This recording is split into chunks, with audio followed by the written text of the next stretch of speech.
자, 오늘 본문은 잠언입니다. 잠언 8장 35절 말씀 시작. 대저 너를 얻는 자는 생명을 얻고 여호와께 은총을 얻을 것이니라. 네. 예, 잠언은 31장으로 되어 있고 이 잠언 할 때 잠은 바늘의 그 침, 그러니까 이제 한 방에서 침 놓을 때 그 침의 뜻이 있고요. 어는 뭐 말씀의 뜻이죠. 그러니까 찌르는 말씀이에요. 그래서 이게 해석하기 나름이지만 그냥 아무데나 막 찌르면은 효과가 없거든요. 그러니까 효과가 없다는 게 뭐냐면 의학적인 의미로 설명하면은 병원에 가서 침을 놓는 사람이 이렇게 한 방을 놔요. 그래서 그거를 한방이라 그래요. 병원에서 놓는 건 양방인데 여기는 한방이에요. 그러니까 약은 여러 가지 치료가 있는데 이건 한방이 무슨 뜻이냐면 침 하나로 어떤 혈자리를 잘 누르면 이게 피가 안 통하다 통하는 수가 있고 그래서 정말 용한 사람은 이 침 하나로 어떻게 해서 치료하는 방법들이 있어요. 아주 옛날에는 그 마취가 없었을 때 침으로 마취도 했다고 합니다. 놀랍잖아요. 침으로 마취를 딱 해놓고 사람을 치료하는. 그러니까 이 침이 질병이 있는 사람의 어디에 놔야 되는 것처럼 침을 놓는 위치가 다른 것처럼 잠언의 말씀 1장부터 31장까지에 있는 그 내용이 굉장히 여러 종류가 있고 다양한데 이 말씀을 다 이해하고 이걸 습득해야 될 필요는 없는 것 같아요. 왜냐하면 잠언의 말씀이 장별로 각 절마다 여러 가지의 내용이 있는 그 내용에 어떤 하나가 나한테 찌르는 말이 된다면, 나한테 찌르는 말이 무슨 얘기냐면 그냥 가만히 있는 사람 옆구리 찔러갖고 화나게 하는 그런 찌름이 아니고 내가 뭔가 막혀있는 그 부분에 도움이 되는 것으로 찌르는 말씀으로 들어왔을 때 회복이 일어나는 의미로 찌르는 말씀으로 이해했으면 좋겠습니다.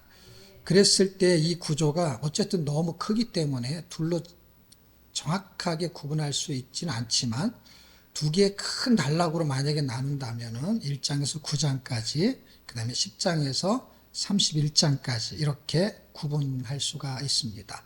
그럴 때 1장에서 9장까지의 내용은 약간 스토리의 개념이 흘러가고, 그리고 10장에서부터 31장까지는 스토리의 개념보다는 격언, 금언, 그러니까 무슨 얘기냐면 하나의 한 절이 그냥 그것이 이렇게 좋은 명언과 같은 이야기고 그 다음 절하고는 연결이 잘 안 된다라고 보는 것이 학자들의 견해입니다. 그럼 1장에서 9장까지는 뭐냐? 그것은 교훈, 그것은 스토리가 있다. 그래서 교훈과 금언으로 둘로 크게 구분이 됩니다. 물론 금언 안에도 약간의 스토리가 있고 그 다음에 교훈 안에도 약간의 격언들이 있습니다. 섞여 있지만 큰 구조는 그렇게 나누게 됩니다. 그래서 잠언은 설교하기가 되게 어렵습니다. 물론 한 단어를 설명하는 건 되게 쉽지만 한 장을 설명하기는 되게 어려워요. 왜냐하면 스토리가 없기 때문에. 스토리가 없다는 건 뭐예요? 설명을 초점을 잡을 수가 없는 거예요. 그렇지만 제 나름대로 정리한 결론은 성경은 분명히 스토리가 있는데 창세기에 나오는 생명나무라는 단어와 마지막 책인 요한계시록에 나오는 생명나무라는 그 단어의 의미가 창세기의 출발이 선악과하고 붙어있는 생명나무는, 선악과는 사망의 개념을 정리한다면 생명나무는 생명의 개념을 정리하고 있어요. 그런데 마지막 부분인 책에서는 선악과의 내용은 없고 생명나무에 대한 이야기만 등장해요. 그런데 이 처음 책과 마지막 책에 있는 생명나무라는 그 단어가 이 66권 중에서 이 두 권의 의미 부여가 되는데 신기하게도 구약 39권 중에 정 가운데 있는 책이 잠언이에요. 왜 그러냐면 구약의 39권의 책 중에 17권은 역사서고 17권은 선지서예요. 그리고 가운데 5권이 있어요. 그러니까 보세요. 양쪽에 17권이 똑같잖아요. 39권을 2로 나누고 헷갈리게 할 필요도 없어요. 이게 똑같잖아요. 그러니까 나머지 가운데 5권 중에 가운데 있는 책이 정중앙이 되는 거예요. 그런데 신기하게도 욥기, 시편, 잠언, 전도, 아가 정 가운데 5가지 책 중에 가운데 있는 게 잠언이에요. 그러니까 구약의 정중앙에 있는 잠언에만 생명나무라는 단어가 4번 나오게 됩니다. 3장에서 나오는 그 이야기가 나머지 10장과 11장과 한 13장쯤인가에 나오는 그 내용이 전부인데 요 3장이 요 3개의 단어를 끌고 가요. 자, 그러니까 3장에서 나오는 그 이야기는 스토리의 내용에서 나오는 거예요. 그런데 10장 이후서부터 나오는 거는 그 잠언 그 스토리 외에서 등장하는 이야기가 3번 반복하고 있다라는 거예요. 그러니까 스토리에서 생명나무의 의미를 이해한 상태에서 격언처럼 나오는 이야기가 분포되어 있는 그 장들에 3번 등장하는 생명나무의 의미를 부여하면은 잠언이 말하고 싶은 이야기를 정리할 수가 있어요. 왜 그러냐면 창세기에서 이미 나왔던 이야기를 요한계시록 써지기 전에 잠언이 먼저 써졌으니까 잠언에서 이것을 정리를 해주고 있었어요. 이 정리를 해주는 내용을 잘 이해한 상태에서 요한계시록 가면은 확실하게 이해가 돼요. 왜 그러냐면 요한계시록에 등장하는 단어 중에 음녀라는 단어가 있어요. 그런데 잠언에 그 내용이 집중적으로 등장해요. 그래서 음녀라는 단어가 상당히 많이 나오는 책이 잠언이에요. 다른 책들이 보세요. 창세기 음녀라는 단어가 안 나오잖아요. 출애굽기도 안 나와요. 왜? 스토리상 음녀가 등장하지가 않기 때문에 그래요. 뱀 같은 거 등장해요. 그렇지만 레위기 뭐 어떤 책을 봐도 음녀라는 단어가 등장하지 않아요. 근데 요한계시록에만 특이하게 등장하지요. 그런데 신약과 구약을 통틀어도 그 단어가 많이 스토리상 등장하는 이야기. 그러니까 음녀라는 단어 자체를 보는 게 아니라 음녀라는 걸 설명하는 스토리가 있는 책이 어디에 있느냐? 그거는 잠언밖에 없어요. 그리고 당연히 그 음녀라는 이야기가 스토리상 등장을 해야 되니까 그 음녀라는 걸 격언으로 집어넣을 수도 있어요. 근데 스토리에서 설명을 해줘야만이 깨달을 수 있으니까 신기하게도 9장 안에 다 들어있어요. 물론 10장 이후에도 있습니다. 12장쯤, 22장쯤에 가면 있어요. 근데 그거는 격언 속에 있는 스토리가 약간 섞여 있는데 그놈이 신기하게도 그렇게 섞여 있어요. 어쨌든 그런 식으로 구분하면 되게 어려우니까 스토리의 음녀가 있고 그 음녀가 요한계시록에 있는데 그놈의 성향이 같은 일을 하고 있다라는 것으로서 같은 음녀라는 것으로 확인할 수가 있어요. 그러니까 단어가 같아도 하는 일이 다를 수 있는데 그게 같은 일을 한다는 거예요. 그러면 잠언은 분명한 저자의 의도를 가지고 기록했다라고 볼 수가 있어요. 구체적인 거는 이제 책을 쓰게 되면 그때 가서도 설명을 다 할 수는 없어요. 왜냐하면 어차피 이게 31장으로 돼가지고 장이 너무 많아요. 우리가 로마서를 처음 했잖아요. 근데 16장이죠. 그 다음에 우리가 요한계시록 했잖아요. 그거는 22장이죠. 10장에서 20장으로 갔죠. 잠언은 30장으로 가는 거예요. 그러니까 설명은 어차피 자세하게 할 수가 없어요. 그렇지만 지금 여러분이 자꾸 정리를 하셔야 되는 게 뭐냐면 성경은 뭔가의 스토리를 말하고 그것을 겨냥하고 있고 그것을 겨냥하고 있는 내용의 핵심 단어가 뭐냐? 그것은 핵심 단어는 잠언에서는 지혜, 음료, 생명나무 이런 걸 설명할 수 있어요. 근데 그거는 거기서 파생되는 단어고 말하려고 하는 의도에 따라서 그놈의 단어들이 사용되는 거예요. 그러니까 말하려고 하는 의도는 기록 목적이고 기록 목적은 생명이고 그 다음에는 경외예요. 그 두 가지가 이 지금 잠언이 말하고 싶은 거예요. 그럼 잠언이 말하고 싶은 이야기는 창세기서부터 요한계시록까지 가는 과정에서 말하고 싶은 이야기가 같이 혼용돼야 돼. 다시 말하면 거기도 나와야 돼요. 왜냐하면 잠언은 이미 그 이야기의 핵심을 다루고 있기 때문에 그렇습니다. 무슨 얘기냐면 성경은 생명과 경외를 다루고 있다라는 거예요. 근데 그 경외라는 단어가 그러니까 구약에서 신약으로 오게 되면은 그 단어가 이렇게 변천이 돼요. 그래서 의미는 같은데 순종이라는 단어를 더 많이 쓰고, 구약에서도 순종이라는 단어를 쓰지만 경외라는 단어를 더 많이 쓰면서 순종을 의미 부여를 해요. 그래서 순종이라는 단어가 안 나오진 않아요. 나와요.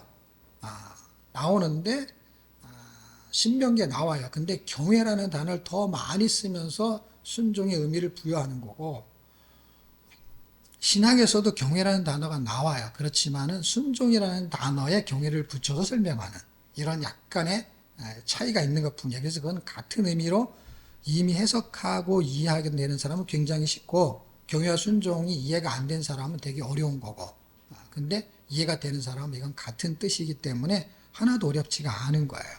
자, 생명은 그럼 뭐냐? 생명은 구약에서는 육신이 사는 생명의 구원도 생명이라는 단어를 써요.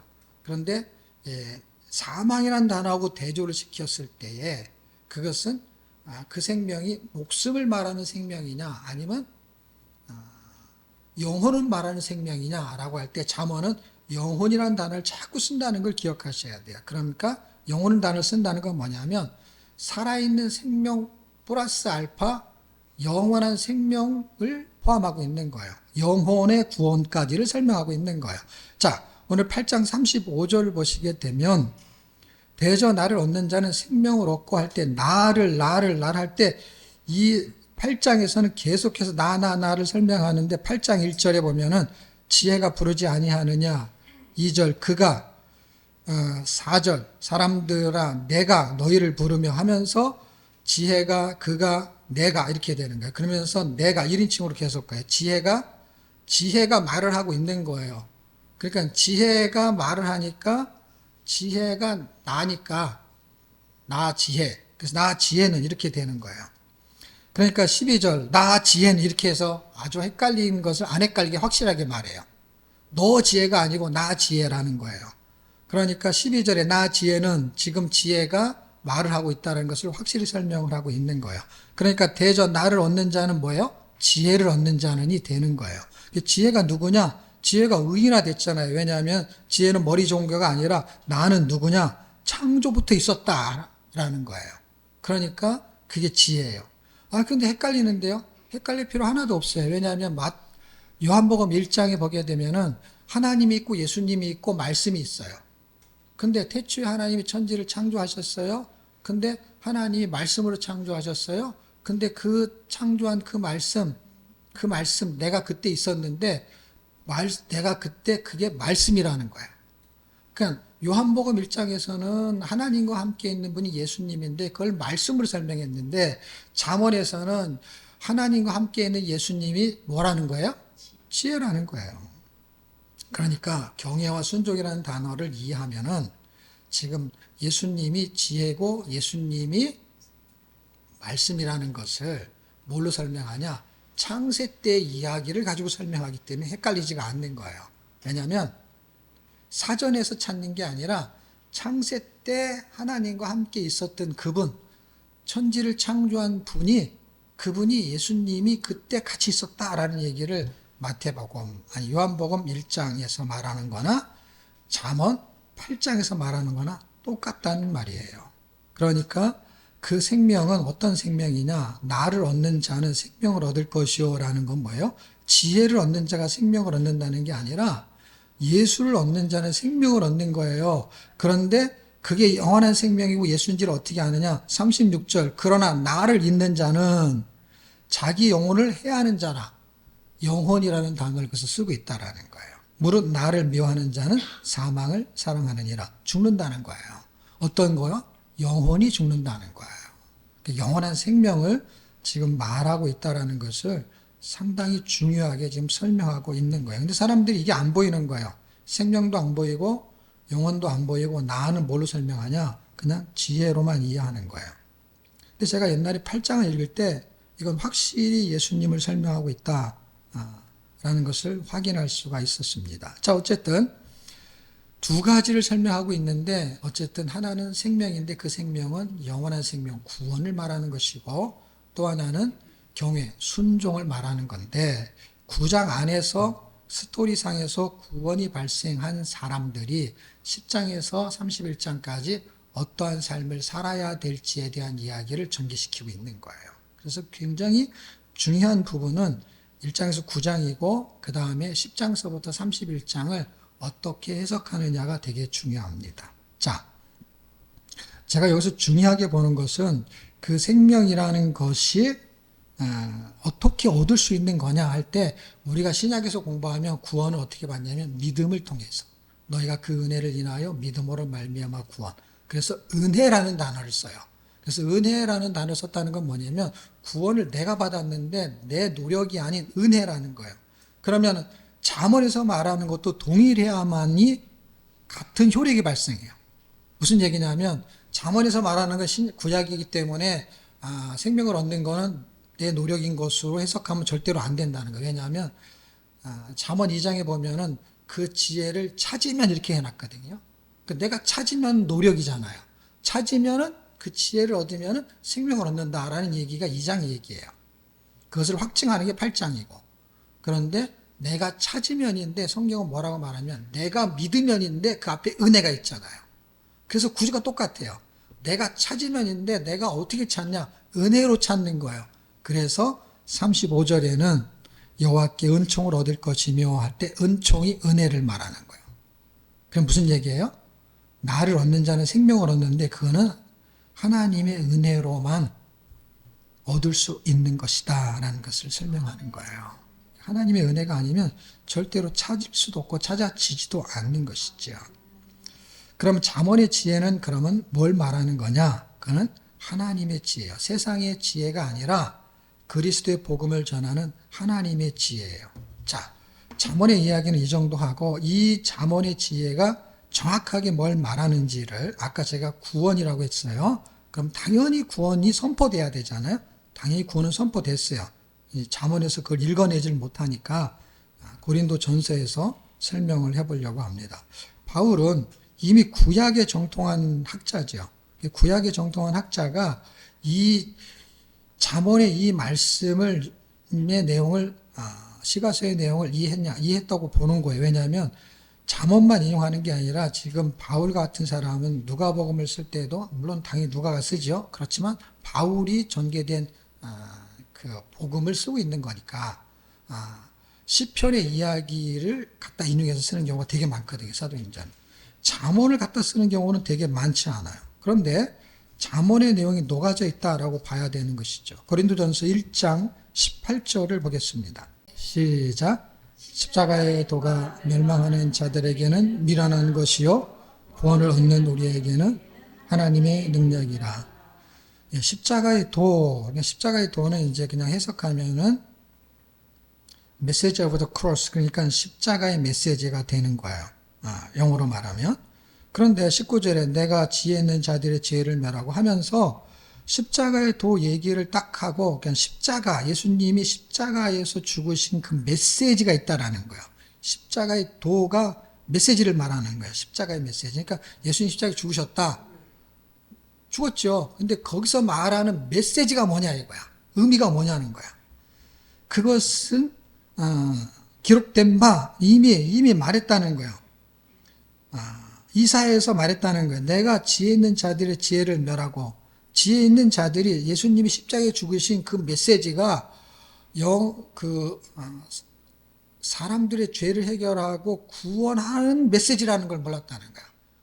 민수기에 있는 그 불뱀에 물려가지고 죽은 사람들을 살리기 위해서 그 놋뱀을 세웠잖아요. 그 장대에 세운 그것의 메시지가 있다라는 거예요. 그거는 그냥 세워진 거야. 예수님이 십자가에 세워진 건 그냥 죽은 거야. 이거는 그냥 구리로 만든 놋뱀이야. 놋뱀의 의미가 뭐냐? 그게 메시지예요. 그 의미가 뭐냐? 그 의미가 그걸 쳐다보면은 독이 없어진다라는 게 메시지예요. 그러니까 그것이 십자가가 예수님이 십자가에 달려 죽으셨다라는 게 의미가 뭐냐? 그 의미를 세상의 지혜로는 절대로 알 수가 없었다라는 얘기를 지금 하고 있는 거예요. 그러니까 그 예수님이 죽었다라는 거를 알았냐 몰랐냐 그 뜻이 아니라 다 알았죠. 그 사람들이 봤으니까. 예수님이 왜 죽었냐? 예수님이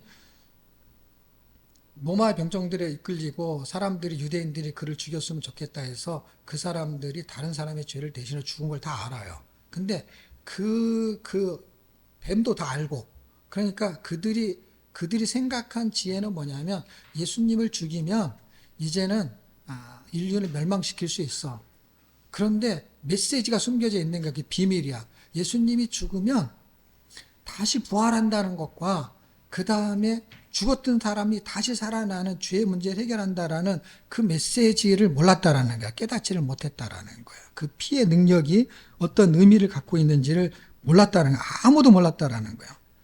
자, 그 얘기를 19절, 20절, 21절 계속 하는 게 누가? 바울이 지혜에 대해서 말하고 있는 게 이걸 누가 아냐? 세상의 지혜를. 그러니까 잠언을 다 읽어도 어떤 지혜인지를 깨닫지 못하면은 뭐와 똑같냐면은 잠언이 고린도전서 1장 18절하고 똑같은 거야. 십자가의 도처럼 잠언의 지혜를 이해하지 못하는 거야. 그러니까 잠언의 지혜를 지혜라는 단어가 나오니까 이거는 머리가 좋아지는 지혜야. 이렇게만 생각하는 거예요. 그 지혜의 메시지를 몰랐던 거예요. 나 지혜는 계속 말하는 거야. 나 지혜는 하는 의미를 말하고 있는데도 모르는 거야. 너무 신기하지요. 왜 모르느냐? 성령이 아니면은 읽어도 모르는 거야. 들어도 모르는 거야. 이사야서는 맨날 그 얘기 하는 거예요. 너희가 눈으로 봐도 깨닫지 못하고 들어도 이해하지 못하고 그게 봤는데도 뭔지를 모르는 거야. 홍해를 갈라진 걸 봤는데도 그 의미를 모르는 거야. 요단강을 건넜는데도 모르는 거야. 실제 봤는데 보세요. 우리는 본 적이 없어요. 그냥 듣기만 한 거예요. 근데 여러분 눈으로 본 거, 귀로 듣는 거 그것 중에서요. 귀로 듣는 거의 효력이 어마어마하대요. 눈으로 본 거는 훨씬 커요. 왜냐하면 봤잖아요. 귀로 들은 거는요. 확인이 안 됐잖아요. 근데 귀로 듣는 것이 어떤 능력이 있느냐? 이런 능력이 있어요. 하나님의 지혜는요. 귀로 듣게 해가지고 깨닫게 하는 능력이 있다는 거예요. 그래서 안 보여줘요. 보여주는 게 더 능력이 있으면 보여줬을 텐데 저는 내가 생각할 때는 귀가 더 능력이 있다라는 것으로 확인이 됐어요. 왜? 사람들은 눈이 더 지혜롭다고 생각하는 거예요. 왜? 봤으니까. 근데요, 성경은 본 게 아니라 들은 거를 더 확신을 갖고 있는 거예요. 사람은 본 거는요, 정말 확신을 가져요. 들은 것보다 더. 근데 성경은 본 것보다 들은 거에다 더 확신을 갖고 말한다는 거예요. 이 차이를 이해하셔야 돼요. 저와 여러분은 이해할 수 있어요. 어떤 거요? 들은 거보다 본 거. 보고 들은 거는 더 좋죠. 근데 성경은 본 것보다 들은 거. 설명할게요. 우리가 말하는 거 설명할 필요가 없어요. 왜? 봤대는데 뭐라 그래요? 같이 봤대는데 봐도 소용없다니까요. 봐도 소용없다라는 거는요. 듣는 거에다가 더 의미 부여하는 게 이상한 거예요. 성경은. 지금 고린도전서 1장도 마찬가지고 그 다음에 예수님이 누가복음 16장 그 다음에 19장 이런 데서 설명하는 이야기 특히 16장이죠. 부자와 나사로 이야기가 등장하는 거예요. 부자와 나사로 이야기가 등장할 때 우리가 갖고 있는 생각을 똑같이 부자가 말해요. 어떻게? 아브라함한테 이제 예화로 예수님이 말하니까 예화로 아브라함을 등장시켜 말하는 거예요. 아브라함이 가 있는 곳에 나사로가 가 있어. 그랬을 때 여기서 저쪽을 쳐다보는 거예요. 물론 그렇게 볼 수가 없으니까 예화지요. 근데 여기 있는 부자가 저쪽 아브라함 품에 있는 그 자기가 늘 자기 집에서 개가 먹는 그런 부스러기 하나 먹고 있었던 그 거지 나사로가 거기 가서 있는 거예요. 그걸 쳐다보는 거예요. 그러니까 쳐다보면서 그쪽이 너무 부러운 거예요. 이쪽은 너무 불편한 거예요. 그래서 아브라함한테 부탁을 하는 거예요. 저 나사로를 하루만 출장을 세상에 보내는데 할 수만 있으면 내 형제가 5명이 있는데 거기 좀 보내달라는 거예요. 그래서 죽은 자가 부활하면은 그거를 보고 내 형제들이 이곳에 안 오고 저기로 갈 것이다. 회개하고 그 단어가 회개라는 단어가 써 있어요. 그러면 그거를 저쪽 예수님이 그래, 네 생각 정말 좋은 생각을 했다. 그걸 보면은 분명히 나를 믿겠지라고 할 텐데 복음 믿느냐? 절대로 복음 믿지 않는다는 거예요. 아니, 그걸 우리 쪽에서는 봐야 믿을 거 아니냐라고 하는데 이 하나님이 그렇게 말한다니까 본다고 믿는 게 아니라는 거예요. 그럼 어떻게 하냐? 안 보내요. 안 보내는 건 무슨 뜻이에요? 안 믿기를 바라는 것이라면은 안 보내야 되는데 안 믿기를 바라는 게 아니라 믿기를 바라는 사람이 누구냐면 이 부자보다 하나님이 더 믿기를 바라서 십자가에 죽으신 거잖아요. 그럼에도 안 보내요. 믿기를 바라는 사람이면 보내야 되잖아요. 부자가 원하는데. 근데 안 보내고 뭐라고 그러냐면 이미 구약의 선지자들이 써놓은 글이 있는데 그것을 읽고 듣고 믿지 않으면 봐도 안 믿을 것이다. 그러니까 뭐예요? 우리는 본 거에 우선순위를 둬요. 그리고 그거는 우리가 다 이해가 돼요. 네. 눈으로 봤대는데. 근데 성경은 눈으로 본 것보다 더 우선순위를 두는 게 뭐예요? 기록된 말씀과 그 말씀을 듣는 거예요. 그래서 여기도 눈으로 보여주지 않고 어떻게 해요? 그래서 그러잖아요. 너희가 보고 믿느냐? 보지 않고 믿는 자는 더 복되도다. 보고 믿은 사람이 몇 명이나 있겠어요. 예수님 시대에도요. 예수님 죽은 걸 못 본 사람이 얼마나 많은데요. 바울도 생전에 못 봤잖아요. 사후에 예수님 죽은 이후에 본 것이죠. 자, 하나님의 지혜는 어디 있냐? 하나님의 지혜는 그래서 미련한 거에 있다라는 거예요. 그냥 보게 해주면 얼마나 좋습니까?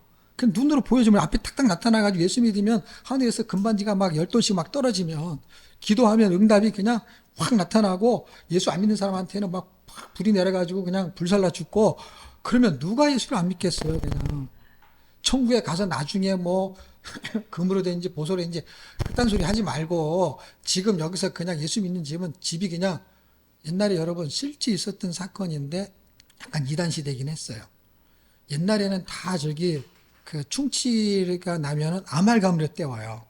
그런데 아말감 떼우는데 거기다 놓고 기도를 하잖아요. 그럼 금으로 변하는 거예요. 그래갖고 제가 20년 전에 호주에 갔을 때요. 예수 잘 믿는 집사님 한 분이 자기가 그 길을 가야 되겠다는 거예요. 근데 거기를 가려면은 거기는 이제 신이 한참 가야 돼요. 가야 되는데 한국에서 그 선교사님이 왔다는 거야. 그래서 거기 가야 되겠다는 거야. 근데 자기는 그 아내도 예수를 믿는데 내 아들이 민기적하니까 얘한테 확신을 주기 위해서 데려가겠다는, 보여주겠다는 거야. 어떻게? 다른 사람이 금으로 바뀌었다라는 거는 믿을 수가 없다는 거야. 왜 믿을 수가 없냐면 그 사람이 아말감을 한 거를 본 적이 없으니까. 그냥 듣기만 한 거잖아요. 거기 가서 봐도 본 게 아닌 거예요. 왜냐면 입 안을 봐야 되니까. 그러니까 어떻게 하냐. 지금 자기가 아말감으로 치료한 게 있는 걸 자기 자식이 아니까 가자. 가가지고 거기서 금으로 바뀌면은 하나님이 살아계시다. 이렇게 하겠다는 거예요. 그런데요. 그게 지혜로운 방법으로 생각하고 있는데, 그래서 나사로 살리는 얘기나, 그 아말감이 금으로 바뀌는 거 보여주는 거나 똑같은 건데, 하나님이 그럼 왜 그 방법을 더 많이 안 쓰고, 그냥 예수 믿으라고 하는 그 복음을 전하는 외치는 소리만 하냐 이거야. 그래서 사람들은 하나님의 방법은 미련하다는 거예요. 네. 보면 되는데 안 보여주니까. 그래서 전도에 미련한 것은 사람들이 그걸 미련하게 생각하기 때문에 하나님은 그거를 가장 지혜롭다고 생각하는 거예요. 이 차이를 이해하셔야 돼요. 우리는 눈으로 봐야 되고 하나님은 귀로만 들려주겠대. 말하자면. 그러니까 보여줄 수 있는데 안 보여주니까 사람들이 뭐라 하냐. 하나님 참 미련하시다. 왜? 그냥 보여주면 되는데 금방 믿을 텐데. 그게 지금 사람과 하나님의 차이고, 그리고 21절 하나님의 지혜에 있어서는 이 세상이 자기 지혜로 하나님을 알지 못하는 거로. 하나님의 지혜는 비밀이에요. 그래서 숨겨져 있는 거야. 그래서 감추인 보배예요. 그래서 잠언 2장에서 말하는 이야기도 감추인 보배를 찾는 자, 마태복음 13장이 천국의 비유인데 거기도 감추인 보배예요. 밭에 감추인 보배. 그러니 그걸 누가 찾을 수 있냐고요.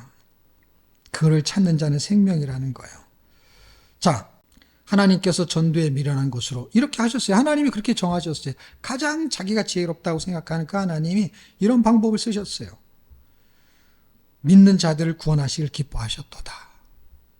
그래서 귀로만 듣게 하는 거예요. 전도가 뭐예요? 전도가 이 원어를 다시 번역하면 전도에 미련한 것으로는 뭐야? 포클레임. 그러니까 무슨 뜻이냐면 스피치, 설교에 미련한 것으로 그냥 선포된 말씀으로 구원하시기를 기뻐하셨다는, 예수님이 당신을 위하여 십자가에 죽으셨습니다. 이게 전도에 미련한 것이라는 거예요. 그러니 밖에 나가서 얘기하면 아무도 안 믿는 거예요. 그럼 어떻게 믿느냐? 돈을 주면 믿는 거야. 교회 오면 돈을 줍니다. 그러면 전도가 돼요. 그럼 돈이 전도를 하는 거예요. 전도에 미련한 것이 아니라 돈의 지혜로운 것으로 전도를 하는 거예요. 일단 교회를 오게 만드는 것이지요. 그래서 결국 전도는 어떻게 돼요? 복음을 틀어야만 되니까 똑같은 방법이에요. 그럼 결국 뭐예요? 이 방법을 옛날에 사람들이 잘못 이해했기 때문에 어떤 일이 벌어졌느냐? 면죄부가 되는 거예요. 돈을 주고 산다는 걸 이해하는 것이 똑같은 거예요. 돈으로 전도를 한 거니까. 돈으로 구원을 산 거니까. 그게 면죄부가 똑같은 원리예요. 지금도 면죄부가 뭐예요? 돈을 주면 교회로 온다는 거예요. 근데 돈으로 구원받을 수 없다는 건 어떻게 하냐? 말씀을 들으면 믿어지지 않는 사람으로 확인이 되는 거예요. 말씀을 들으면 믿어지는 사람으로 확인이 되는 거예요. 그거는 어떻게 할 수가 없어요. 돈을 주고 여기 앉혀놔도 말씀이 선포될 때 믿어지는 사람이 있고 믿어지지 않는 사람이 있어요. 그거를 성경은 하나님의 지혜라고 합니다. 그럼 어떻게 그렇게 믿어지고 안 믿어지느냐 하는 거는 고린도전서 2장으로 가게 되면은 6절서부터 다시 말해요. 그러나 우리가 온전한 자들 중에 지혜를 말하는 이는 세상의 지혜가 아니요 이 세상이 없어질 관원의 지혜도 아니다. 아무리 똑똑한 지혜도 아니다. 오직 비밀한 가운데, 이거는 비밀이라는 거야. 그래서 하나님의 지혜는 비밀이고 잠언에 있는 지혜가 비밀이에요. 그래서 사람들은 계매에 가서 배우라는 것밖에는 절대 이해할 수가 없는 거예요. 왜냐하면 그거는 세상의 지혜니까. 보증을 쓰지 말아라. 그건 세상의 지혜니까 그건 보이는 거예요. 그러나 보이지 않는 지혜는 절대로 알 수가 없는 거예요. 오직 비밀한 가운데 있는 뭐예요? 하나님의 비밀이죠. 이거는 하나님의 지혜를 말하는 것이니 하나님의 비밀이 하나님의 지혜예요. 그것은 에베소서에 보면은 그리스도라고 말하고 있어요. 8절, 이 지혜는 세상의 관원이 하나도 알지 못한 이 지혜는 뭐예요? 구원의 지혜, 예수님의 지혜, 십자가의 지혜, 그걸 말하는 거예요. 그걸 모르니까 어떻게 해요? 예수님을 십자가에 못 박았다라는 거예요. 영광의 주를 십자가에 못 박았다. 알지 못하였기 때문에. 만약에 알았다면 그렇게 안 했을 것이다. 자, 9절. 하나님이 자기를 사랑하는 자를 위하여 예비하신 모든 것을 눈으로 보지 못하고 귀로 듣지 못하고 마음으로 생각지 못하고 나오죠. 이게 다 이사야에서 말해주는 거예요. 신명기에가도 똑같은 말을 해요. 신명기가 더 먼저 말하고 있죠. 40년 동안 광야에 있었던 일 다 봤죠. 들었죠. 근데 생각도 못해요. 지금 우리가 교회에 나오고 앉아 있어도 귀로 듣고 눈으로 보고 그 다음에 마음으로 생각하지 못하는 게 똑같아요. 이거 그때 그 사람들이 바보였구나. 그걸 보고도 몰랐구나. 우리가 똑같다니까요. 우리가. 그때나 이사야 시대 때나 지금이나 똑같은 거야. 이 9절의 말씀을. 그럼 이걸 넘어설 수 있는 게 10절인데 오직 하나님의 성령으로 이것을 우리에게 보이셨으니 성령은 모든 것, 곧 하나님의 깊은 것, 하나님의 깊은 것, 하나님의 지혜, 하나님의 비밀을 통달하시느니라. 그러니까 하나님의 지혜가 지금 잠언에서 있어야만이 이것이 열리게 된다는 거예요. 그럼 이게 안 되면 어떻게 되느냐? 고린도전서 3장으로 가서 육에 속한 자와 그 다음에 신령한 자 둘로 나눠지게 돼요. 2장 후반부에도 나오게 되죠. 그래서 육에 속한 사람은 이제 계속해서 잠언에서 말하는 게 뭐냐면 미련한 사람을 말하는 거예요. 그래서 육에 속한 사람, 미련한 사람. 신령한 자는 그리스도의 마음을 가진 자, 지혜로운 사람.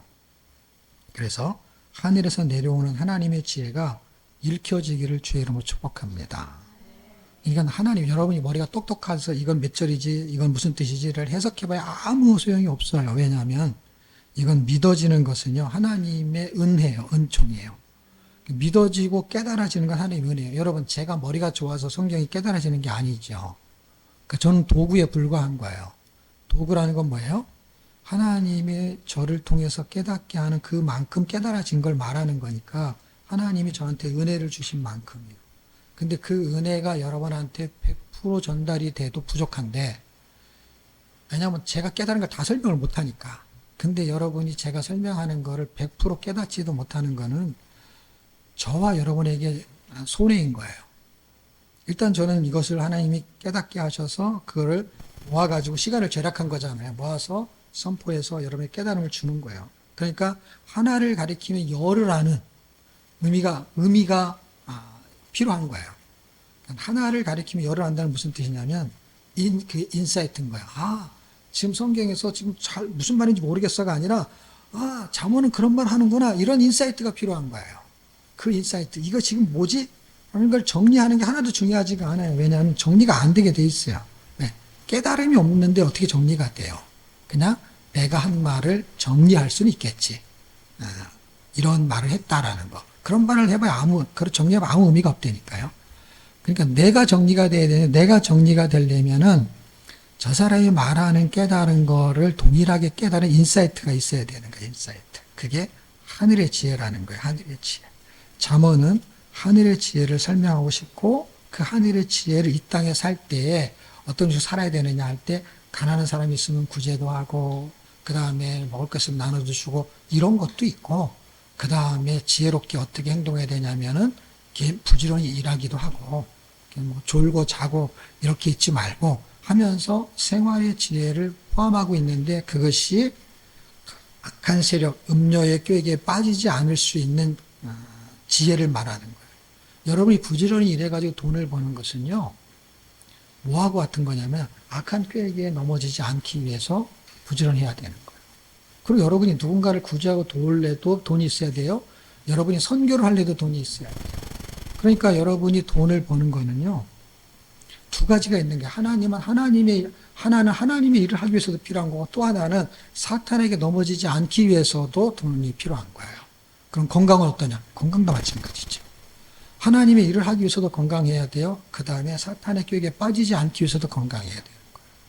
그러니까 우리에게 필요한 것은 하늘의 지혜를 가지고 이 땅에 살 때에 그 지혜가, 세상 물정 몰라갖고 바보처럼 멍하니 있다 기도만 하는 사람을 이 세상에서 어떻게 하나님의 일을 할 수가 있어요? 사람들을 전도할 때 바울이 한 사람이 유대인에게 헬라인에게 하면 무슨 뜻이냐면, 그 사람의 상태를 파악해가지고 그 사람을 전도하겠다는 거거든요. 근데 세상의 이치를 모르는데 어떻게 세상을 전도해요? 세상이 어떻게 돌아가는지, 돈이 어떻게 흘러가는지, 경제가 어떻게 흘러가는지, 정치가 어떻게 흘러가는지를 모르면서 그거에 관여하지 않는 것이지, 그거의 흐름을 이해해야 되는 거예요. 그래서 성경은 계속해서 뭐가 나오냐? 물질이 나오고 건강이 나오는 거예요. 지금 잠언에만 봐도요, 물질 얘기가 많이 나와요. 그 다음에 건강에 대한 얘기가 많이 나온단 말이에요. 근데 우리는 예수 잘 믿는다고 해서 뭐만 하냐면 그냥 기도만 한다는 거예요. 기도만. 근데 뭐를 가지고 기도하냐고. 그래서 구체적으로 가게 되면은요, 그 내용에 내막으로 들어가야 되는 거거든요. 내막으로 들어가게 되면 뭐가 필요하냐? 지혜가 필요한 거예요. 어떤 거요? 분별하는 거. 이 사람이 전도의 대상자인지, 아니면은 그 사람이 나를 사기꾼으로 바라보면서 내가 전도를 해야 되는데 그 사람이 나를 사기를 치는데도 몰라. 아는 것은 어떤 의미냐면, 알고서 당하는 거는요, 속아주는 거고요. 모르고 당하는 거는요, 바보나 당하는 거예요. 그거는. 성경에서 어떤 사람이 미련하냐? 어두운 사람이 미련한 거예요. 어둡다, 미련하다, 그 다음에 지혜가 없다, 그거예요. 지혜가 필요한 거예요. 그건 학습이 필요하고 공부가 필요한 거예요. 안 그러면 세상 공부하지 말아야 되잖아요. 뭐만 하면 돼요? 성경만 읽고 기도만 해야지. 근데 세상에 나가면 어떻게 해요? 세상 공부를 해야만이 어떻게 해요? 세상에서 잡을 가질래도 그 공부를 해야 돼요. 그리고 그 사람을 전도하려면 뭐 해야 되냐? 인문학을 공부해야 되는 거야. 사람에 대해서 알아야 되는데, 사람을 모르는데 어떻게 자기가 사장이 되겠어요? 사람을 쓸 줄 모르는데, 사람을 평가할 줄 모르는데 어떻게 그 사람을 진급을 시키겠어요? 아무것도 못하지만 시키는 일만 해야지. 시키는 일도 제대로 못하지. 왜 제대로 못해요? 그 시키는 일이 어떤 일인지를 모르니까. 그러니까 결국 공부를 해야 되는데, 이 답답한 사람들은 진리를 모르기 때문에 진리에 서서 살아야 되는 삶의 개념을 이해하지 못하는 거예요. 그러니까 그냥 돈을 잘 버는 쪽으로 가서 편안하게 살고 싶다는 얘기 하나나, 아니면 그냥 영적으로 사는 얘기 하나, 이걸 다 분리를 시켜놔요. 이건 분리되지 않습니다, 여러분. 이게 같이 붙어 있는 거예요. 그래서 지혜가 굉장히 필요해요. 그래서 뱀처럼 지혜롭고 비둘기처럼 순전하는 개념을 잘 이해하셔야 돼요. 비둘기처럼 순전한데 뱀처럼 지혜가 없어. 그러면은 다 사기꾼한테 당하는 거예요. 당하고 나서 구제했다고 생각하십시오. 여러분, 보이시피싱 당하고 난 구제했어. 그렇게 말할 수 있어요? 바보나는 짓이죠. 그러면 나는 그렇게 살 거야. 그럼 그렇게 살면 돼요. 근데 그 사람은 아무것도 할 수가 없는 것이죠. 전도도 할 수 없고 선교도 할 수 없고 뭘 할 수가 없는 것이네. 설명해 줄 게 하나도 없으니까. 네. 그리고 자기처럼 살아야 된다고 말할 수도 없잖아요. 모든 사람이. 그러니까 이거 바보나는 짓이네. 예수를 잘 믿는 것은요. 세상에서도 지혜로워야 된다는 걸 꼭 기억하셔야 됩니다. 자, 여러분 잘 듣는 귀가 그래서 지혜입니다. 이 솔로몬이 굉장히 지혜자 중에 한 명이었어요. 그가 왕이 된 다음에 이렇게 말합니다. 누가 주의 이 많은 백성을 재판할 수 있사오리까 듣는 마음을 종에게 주사 주의 백성을 재판에 선악을 분별하게 하옵소서. 듣는 마음이 듣는 귀예요. 듣는 마음, 듣는 귀. 귀의 마음을 듣겠다는 거. 그러니까 잘 듣는 게 지혜고 말씀 통독이 지혜가 되고 사역이 되기를 주의 이름으로 축복합니다.